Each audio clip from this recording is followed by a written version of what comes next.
Hello and welcome to this episode of Public Health Network Cymru's podcast. I'm Helen Green. And I'm Sarah Nanwa. Today we're talking drugs and alcohol. We all know that substance misuse can be harmful to health in both the short and long term, but what are the biggest issues? We start by speaking to Matthew Rafferty from New Link Wales about the trends in substance misuse he sees as both a practitioner and a staff trainer. Later in the episode, we speak with Andrew Misuse, Director of Alcohol Concern Cymru, to find out more about how Wales can challenge its relationship with alcohol. Matthew, can you start off by telling us a little about the work of New Link Wales as an organisation and what your role in particular involves? We're a third sector organisation. Specifically in the past we've worked generically with substance misuse as a kind of whole sector, but recently we've evolved into a health and wellbeing organisation where we look at substance misuse as one area of someone's life and then look to improve their health and wellbeing along with. My role is the Senior Workforce Development Coordinator, so my aim is to train workforces to give out the right messages and correct harm reduction advice rather than misleading information. Substance misuse is ever changing, evolving, so it's my job to upskill workforces and ensure they're ready for the next coming substances that are on the market. Why does substance misuse matter as an issue in Wales? I think when we look at the kind of state we're working with, drug-related deaths are all-time highest in Wales at the moment. So the work we are doing is trying to prevent those drug-related deaths and also reduce harm. Drug takings at all-time highest as well, especially with the development of new psychoactives or known as legal highs. For me personally, I believe the work we do, last year we trained over 1,000 practitioners in the field, which we were hoping to filter messages on harm reduction to avoid drug-related deaths. The work we're doing is still kind of firefighting. We're still undervalued or understaffed within the sector. I think more needs to be done to reduce harm. When we look at the knock-on effects that goes unnoticed, for example, in A&E, drug takers tend to be worked on a formula and it costs about £480 an hour to have someone there to be treated for a drug-related injury. When you say on a formula, you mean they work, can you explain what? They work out the staff time, resources that need, the paramedics' time and the medication that's needed. So it's worked on a formula that's kind of put as a cost value. Essentially we work towards costs in substance misuse. The point being is we've got to reduce the financial strain on services. I hadn't thought of it like that before, No, when you work out staff time and things as well. Yeah, so one of the head nurses in the Heath brought that up to me and I never ever once that crossed my mind, and essentially the message is financially there's a strain, there's a burden, things are getting cut, so we need to be wiser with what we do. And what are the general trends in Wales in terms of the use of different substances? We still got the bread and butter drugs. We would refer to them as in services, your heroin, amphetamine, among other the street drugs. We've seen new psychoactives popping up, or people would refer to them as legal highs. They've become a massive problem within services, especially in the criminal justice system, where they're untraceable, causing severe problems. It was estimated by the Royal College of Physicians that one person per week is dying from taking these drugs. Other issues we've got is IPEDs, which stands for imaging and performance enhancing drugs. You mentioned about legal highs, but they're now illegal, aren't they? They are illegal now, but the new psychoactive ban is quite cloudy. Basically what it means is they're only illegal to deal or intent to supply. So it comes with a 7-year punishment for dealing these drugs. If you've got them on your possession for personal use, they're not illegal. So it's a bit, again, a whack-a-mole tactic in relation to policy and change, where we are just waiting, and that's the kind of earthquake, and we're waiting for the aftershocks in services to see what happens from that.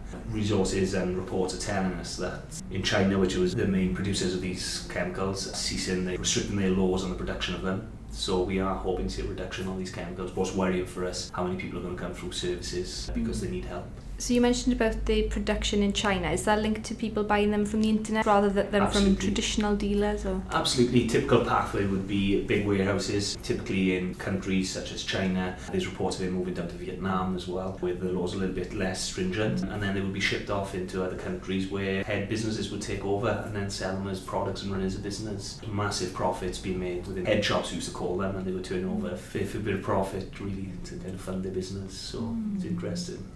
So they were coming from China and other Southeast Asian countries, I guess, and being sold in head shops, and now they're either coming via the internet and people are ordering them, or going to street dealers? Yeah, they were being ordered online. They were kind of just straight. The biggest distributor in 2012 was Amazon.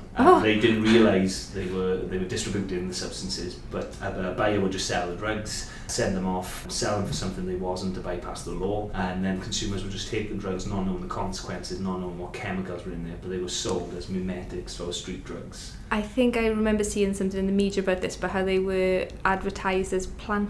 Absolutely, yeah. That's a feed, perfect example of the power of media. In 2009, that was when they got all over it and said it was plant food, but actually the chemicals, no, methadone is cathinone based, with all other adult drugs added in there. And what people thought is actually mephedrone is in plant food. So people were buying actual brands such as Miracle Grow plant food and trying to take that and snort it and try and get high from that, where it's quite bizarre, but the media got the wrong message where we were trying to say just hold off, where mephedrone is the chemical. It was just sold as plant food to bypass the law. No plant grown qualities in mephedrone, unfortunately. So it just goes to show the power of how media get on things and how that picks up as a trend. And in 2009, when the media got on it and the UK banned mephedrone, not long after that, usage of mephedrone went up 300%. So it just shows how kind of powerful our actions are in relation to increasing drug taking. What were some of the other categories of drugs that you mentioned? IPEDs, or formerly known as SEEDs, which IPED stands for Image and Performance Enhancing Drugs. Now this has increased massively on our radar within the last 5 years. Needle exchange are reporting as high as 90% or 95% needle exchange for steroid use. And so it's massive. It's an ever-evolving market as well. It's so accessible, but a lot of the mixed messages are going out there. A lot of people are getting information from unreputable sources in gyms and online. It's causing serious harm. It's quite frightening with that. Is there an issue around sharing needles in that population? Absolutely. As they don't see themselves as drug users as a population, they are at risk severely of the transmission of hepatitis B and C, and also the HIV risks are there as well. That comes with secondary factors. I think the recent data we've had from Public Health Wales was up to 90% was of transmission of hepatitis B and C was through sharing of needles and equipment. But steroid users don't see themselves as injected drug users, so it's quite a hard job for us to kind of engage with them. And when you actually say to them you're injecting drug users, the stereotyping is I'm not a druggie. Another terminology they use, but essentially they're injecting a foreign substance into their bodies, and it's for us to prevent harm when they're doing that. Is it quite difficult to get data on steroid users and if they don't access traditional needle exchanges? Yeah, it's a massive barrier for us. When we recently collated a UK-wide survey on steroid use and looking at where people are getting the needles from, how many times they've had unprotected sex in the last month or so, what they're using, they're sharing equipment, and the data back from that is quite frightening. The infographics are showing that it's on the up as well, the increased prevalence of sharing of needles and spreading of hepatitis. And was that survey done through a private company? It was done by individuals, so myself, I'm a IPED lead in Wales, and there's others throughout Wales and the UK, and we were selected by Gareth Morgan, who picked the people in Wales to conduct these, and they were conducted in the community, so it wasn't done in needle exchange, it wasn't done in an environment that potentially would cause a barrier for engagement. It was done purely in community environments, and we were contracted to go out there and collect that information. So we managed to do that in hotspots, showed in Gwent and Cwmtaf for the highest consumers of steroids in Wales. It would be interesting to interview some people in gyms about their attitudes to That's what we essentially done. We challenged gym owners as well. We said put in needle bins, the amount of needle stick injuries cleaners were having by cleaning was up there. So we were saying put needle bins in the change rooms, and their answer was no steroid use goes on in this gym. It was quite interesting. Most of the kind of minor gyms, the small micro gyms, they were on board. They wanted to help improve services, and a lot of the seasoned bodybuilders who get the stereotypes and get the kind of words such as roideheads thrown at them, they provided the best information to users of SEEDs or IPEDs at the time, which was quite interesting for me, as I thought they would always give out the wrong information. So I learned something myself while doing that. And what does SEED stand for? Steroid and image enhancing drugs. And IPEDs, what do you say that was? That was image and performance enhancing drugs. Right, okay. It's just evolved now. You've got things like growth hormones that are in play, fat burners are on the up, and you've got Lanatan, which is known in the valleys as Jabatan, to jab a hormone which changes your skin colour. So that's quite popular at the moment, especially in summer. It's ever evolving, and the policies with it. In 2012, the government changed the laws around steroid use. Before 2012, you could order online, you could order from a reputable pharmacy abroad and have your steroids shipped over, or your drugs shipped over. They were clean, they were sterile, people weren't getting as many problems as they are now. After 2012, the government said we're stopping that. You can't order them via mail order sites. So what the government done is single-handedly then increased drug dealing in the UK. So we saw an increase in underground steroid labs, which is basically someone making them in their kitchen, in the garage, and then they sell them on to make a lot of money. But what that is, you don't get sterile, uncontaminated solutions in your kitchen or your garage, unfortunately. So and there's no one there to do quality control. No. What's interesting with the law, you can actually leave the country, go to a country such as, to name a few in Europe, you could go to Turkey, Bulgaria, Russia would be another one where you could get them, and you could pick the steroids up on your person and you can walk straight back into the country with them. So you can walk back in the country, but you can't mail order them. Bit senseless. That's resulted in more problems for us, unfortunately, in services and growing problems as well. Yes, unforeseen consequences. Yes, yeah. It's the whack-a-mole kind of tactic. The other group of drugs I'd like to mention is we've heavily seen on the radars cocaine purity has increased. My advice from this, through the data Global Drug Survey have collected, that cocaine purity has increased by around 60%. Whether that's to meet consumer demands or it's just got a quicker route into the UK, or dealers are just not cutting their cocaine with adulterants anymore. My advice to that is get your drugs tested, ensure you know the purity levels before you start taking the dose. Or start with a gradual dose and then build up. If people are taking the same dosage of what they would at 12% purity and then they take in something that's 80% pure, the results are going to be quite catastrophic. There's going to be a lot of people who are going to be in severe danger by doing that. They can get their drugs tested in a service that was set up a couple of years ago, which is WEDINOS, which stands for the Welsh Emerging Drug and Identification of Novel Psychoactives. It's a free anonymous survey which if people go online or Google WEDINOS, they could get their drugs tested and anonymous results will be posted 48 hours online. All you have to do is match the codes up, and all we ask for is the first part of the postcode so we can get prevalence data to see what's happening where. So if you've got a sample of cocaine then, and you want to get it tested, do you send off for a kit, or how does it work? No, you just go online and you literally just post it. You can come to myself at New Link Wales. There's a service called Tithe, and there's numerous services throughout Cardiff and the Vale that will take the drugs off you and post them. South Wales Police are on board on this, but unfortunately we find a lot of people have got barriers to go and give them kits and go and give their drugs to police officers. Sounds a bit bizarre, but the police are on board with it to go and get the drugs tested as a harm reduction method for them. But if you wanted to, you could go online. You could print off the form and put them in the envelope and sign them off. All we ask is a bit of the element in there. You're not supposed to post drugs that you know are drugs. So essentially what you were trying to find out is what's in the packet, so you don't really know what's in there. It's online, it's anonymous, and all we need is the first 4 parts of your postcode, which for me I live in CF44, that's all I need. And it just gives us an identification of what problems are happening where, so we can put the appropriate services in the right places. And for example, Powys are reporting low usage of steroids. It's pointless us investing a lot of money and time into seed use up in Powys. I think it's underreported, but we do put a service up there, but not much money would be invested in that area, so it's kind of a efficient investment if you like. Are there any particular groups or communities affected by substance misuse, and do you find there's big health inequalities? When we look Wales-wide, we've got scatters of population, scatters of groups, scatters of communities who all take, whether it's alcohol within my community up in the valleys would be alcohol based. It's kind of a big rugby culture, and a big culture of that follows with the drinking. Other communities such as the Somali community in Cardiff, a big aspect of their social life before it got banned was cat taking, and now that's been banned, we're looking at the impacts on communities and what impact substances have on certain populations. Big one we're reviewing at the moment is alcohol in older people. We're working closely with Public Health Wales to understand how many people are actually drinking more than the recommended daily allowance past the age of 50. It's quite scary to think how many people are falling into high risk categories as well. A lot of people would have problematic drinking patterns but not understanding the units or not understanding the unit allowance, so we need to get those messages out in order to reduce harm amongst that population. So it's a big piece of work we're working on. You just mentioned about CAT then. I'm quite aware that some people listening might not know what that is, so could you give a brief explanation? So CAT is a cathinone-based plant. Typically was used amongst communities and just taken as a stimulant-based plant, just chewed within settings such as cafes, community centres, and it's just chewed throughout the day. But what people were getting into is isolated problems. They were becoming dependent on the substance, and a lot of people were using it as a drug to function throughout the day. And to give people an understanding of cathinone, cathinone is part of the amphetamine family. So amphetamine is an analogue of cat, so it's on the same lines. And people were arguing why is cat legal when it's the same chemical makeup as amphetamine, so there's a lot of intriguing debate going on about that. Our CEO Lindsay Bruce took on a piece of work to understand the cultural needs within the community and taking that drug within the community, so it was interested in findings from that, but unfortunately the government are sticking with this, currently bans a Class C drug. And cat is the one that's got a really distinctive red colour, isn't it? Yes, yeah.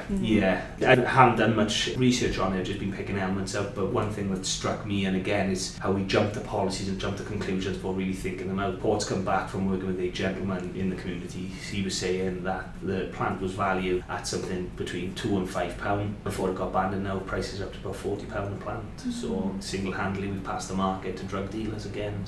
It's quite interesting. Recurring theme. Yeah. You mentioned you do some work with Public Health Wales, some partnership work. Are there any other key stakeholders you work with? Yeah, I'll give you a background of Pan Wales. We've worked with local health boards such as Cwmtaf. We've worked with universities up in North Wales, universities across Wales as well, might add, and all other agencies across Wales. We typically get commissioned to deliver training, as people know us and recognise us as the one-stop training shop, if you like. That would be a kind of motto, but they just give us the outcomes of what they want to achieve, and we go do all the work then and get the right messages out, what we have found and other people have found. They're working with these drugs more than they think, and it's up to us then to get the correct messages out.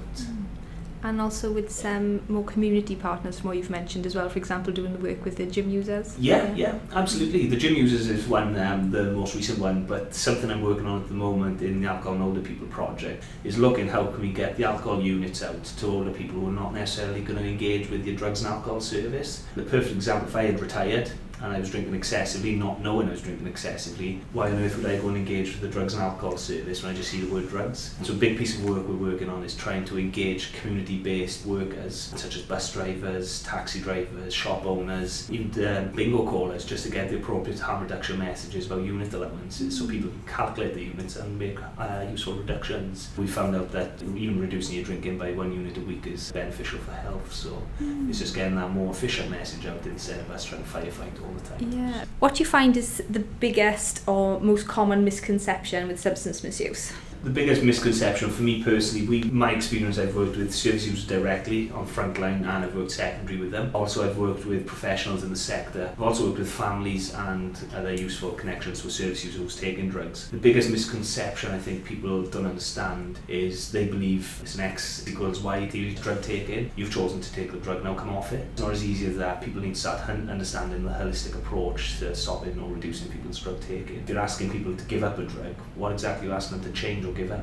That's what people need to understand. It's not as simple as just a bog standard intervention. And also I think the misconception about certain drugs and getting misleading information from the media and online forums is kind of frightening for me, and that needs to change, and we need to reduce our barriers to engage with those people. My next question was going to be about how you think the misconceptions come about. So you think that online forums and that kind of thing has got a big role to play? Absolutely. One of my pet hates is Facebook articles. The amount of times people will come on my course and said, well, I saw an article on Facebook, cannabis harm reduction was the most recent one, where someone seen a video on cannabis and took it as gospel truth. The amount of people that take videos online as gospel truth is frightening. Last time I checked, Facebook wasn't a clinical evidence-based website. It's just people's opinion. One person creating a post and people latch onto it and they see it on there. It's so powerful. If someone wrote something, people take it as truth and they take it as that's genuine, that's going to happen. It's so easy to make things look really professional now Absolutely, as well, isn't it? Absolutely. It was people posting things about cannabis treating severe illnesses, and perhaps that might have worked for the person, might have killed the pain for the person, but it's not necessarily a clinical program, it's not evidence-based. We're not looking at the wider impact of that. So people are just producing their own videos and people are believing it. And that's with steroids as well. It's frightening. People take it as gospel. So one thing I'd like to change would be having Facebook to take down these videos and having proper clinical videos. It's such a powerful platform. And unfortunately, because the barriers we've created in substance misuse, we can't get them up there. We get the visuals up there. It's a tricky one, isn't it, of how to police things that are online, because I think Facebook themselves as an organisation have got this issue now, is because how much staff resource do you need to check whether an article is... For me, I think so constrained by the fact that we're trying to abstain from every substance in the UK. We want to be drug free in the UK. Realistically, that's not going to happen. I think what we need to do is just get on board with the right messages. I think a lot of messages go out there, drugs are wrong, drugs are wrong, drugs are wrong, don't do drugs, and so on. Essentially, that hasn't worked. We've done it for a number of years. We need to change the way we look at things and just reduce those barriers and change our own perceptions, our own viewpoints on things like social media would be a starting point for that. Whether that'll happen, I don't know. Not friends with Mark Zuckerberg, so I don't be able to change it. So the new government drug strategy came out last week. Do you have any comments or thoughts on that? I personally think there's nothing that's changing there that's going to impact our work directly. I think a lot of it is focused on the criminalisation aspect once again, where we seem to be wanting all this change, but we're not willing to change anything. That's what our old saying, don't expect change if you're going to work the same way.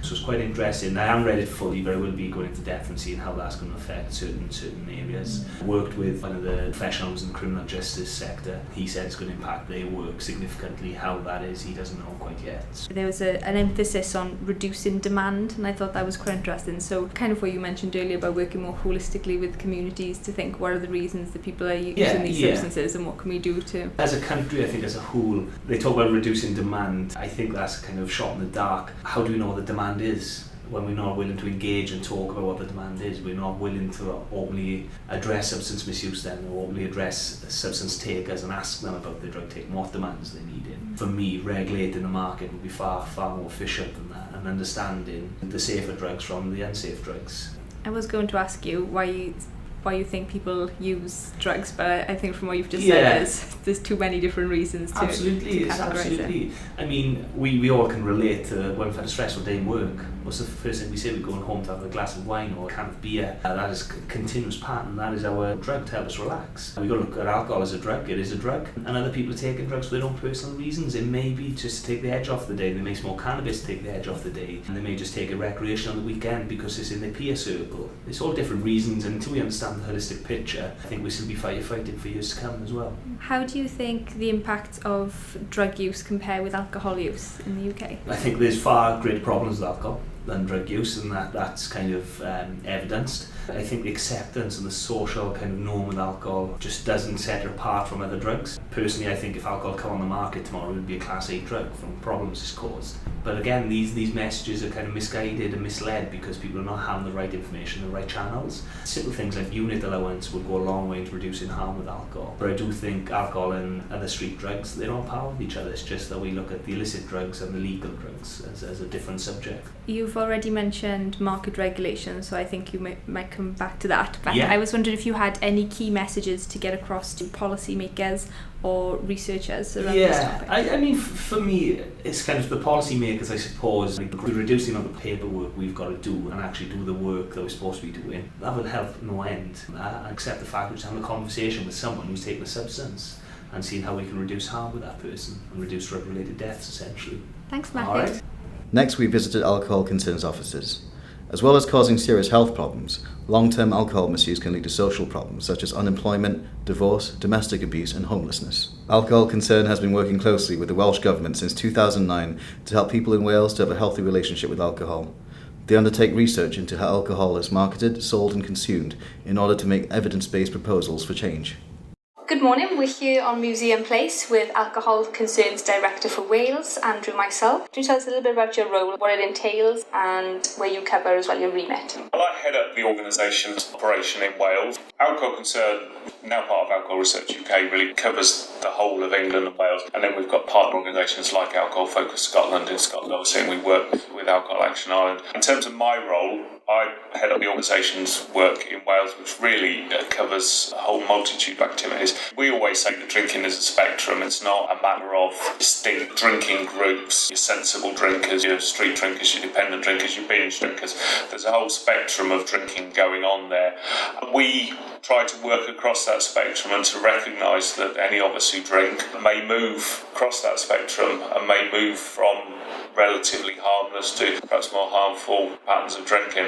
So could you tell us a bit about who your closest working relationships are with? We work quite a lot with Public Health Wales, both nationally and with the local teams, particularly when it comes to the matter of raising awareness amongst the general population, general drinking population, getting people to think about their drinking, how much they drink, why, with whom, where, that sort of thing.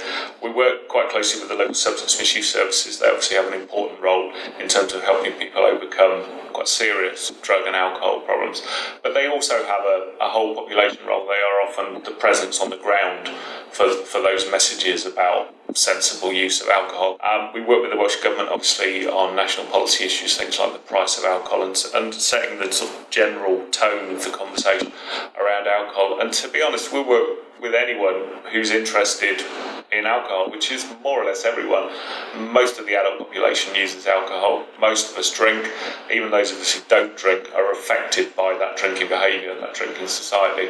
Just to cite one example, our conference coming up in September is looking at working with sports clubs. Local community sports clubs play a very important role in terms of giving people opportunities for exercise. It's good for physical health, mental health, often brings the community together. It's quite a unifying thing.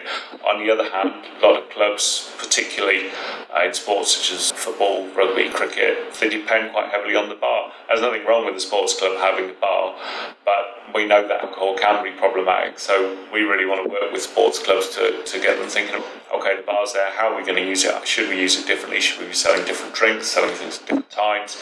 Do we need a bit more of a plan so that alcohol doesn't dominate? And I think that's really what we're looking for in terms of a healthy drinking society. Alcohol is always going to be consumed in Wales and in the UK as a whole. It's always going to be part of our social lives, but it perhaps needs to be done slightly differently at times. Other than the link between sports and alcohol you've just mentioned, could you give us a bit of an insight into some of the topics you see as being key for Wales at the moment? I suppose the big topic that's coming up on the horizon that's going to be before the Assembly in the next few months is the minimum price measure. This is a tremendously complicated legal and constitutional issue. It's also quite controversial policy-wise. A number of the big drink companies have been very much against it. You might expect that, and it suggests perhaps that minimum pricing will work in the way we expect it to work, in that it will reduce sales of alcohol. Some people, I think, have an instinctive opposition to it because it feels like an interference in their lives, and I suppose that there's been a history of that over the years. There's been a history of public health measures that people felt were intrusive, like seatbelts in cars and the ban on smoking in cars with children. Generally, people come to accept these in the long term. The smoking ban, I suppose, was a classic example. A lot of people thought there would be very low compliance. It didn't turn out like that at all. But we have to be aware of these concerns, and it's always a matter of weighing up how much can you interfere in things. What has Alcohol Concern been involved with in terms of campaigns, and what do you find is an effective way to engage with the general public? I suppose the big campaign that's really taken off in the last few years has been Dry January, which came out of Alcohol Concern, but it's really grown very much beyond us. And if you look, for example, at the Dry January hashtag on social media, it's used millions of times, it's seen billions of times during that month every year. People don't necessarily make a connection with Alcohol Concern about that. I'm not so worried. I think that the fact that we've created the cultural phenomenon of Dry January, that it's a thing now, as people say, it's got a name, it's something people do, it's something people expect to do, they want to discuss with their friends, is a big achievement. And I think the point for us for Dry January was never really to get people to abstain from alcohol for 31 days. That's probably going to help your physical health. But the big thing, I think, is taking a month without alcohol, going to all your normal social situations, living without alcohol and seeing what that feels like, and then rebalancing your drinking after that. And it makes you think, well, if I've got to go to this party but I can't drink, what's that going to be like? And you go, it's probably okay. It perhaps gets you thinking, what do I always need to drink when I go to a party? So almost challenging your own preconceptions. Yeah, provoking people to think, because we can't barge in and tell people what to do. We're dealing with adults here, autonomous adults. We can encourage people to think, and I think a lot of people who've done Dry January have had that experience of thinking, I couldn't possibly do that situation without alcohol, and then I went and I did it without alcohol and it was just fine.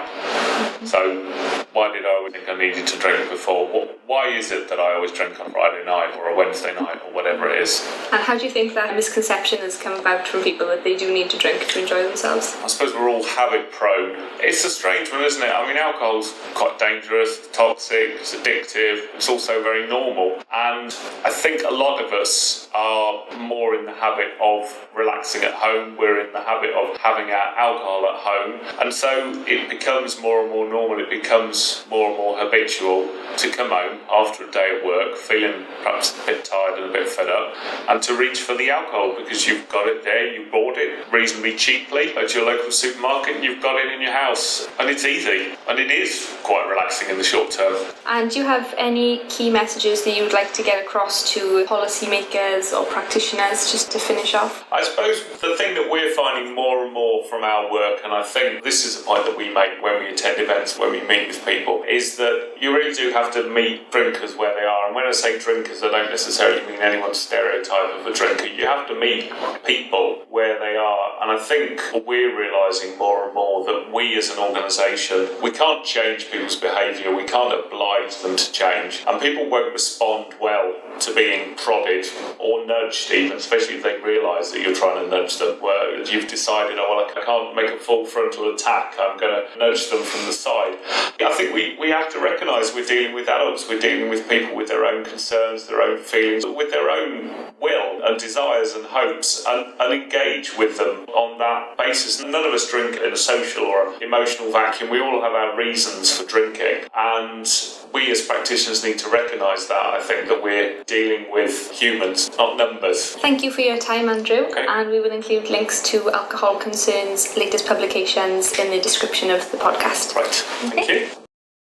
If you would like to be involved with a future episode of this podcast, please get in touch by emailing publichealth.network@wales.nhs.uk or tweeting us at PHNetworkCymru.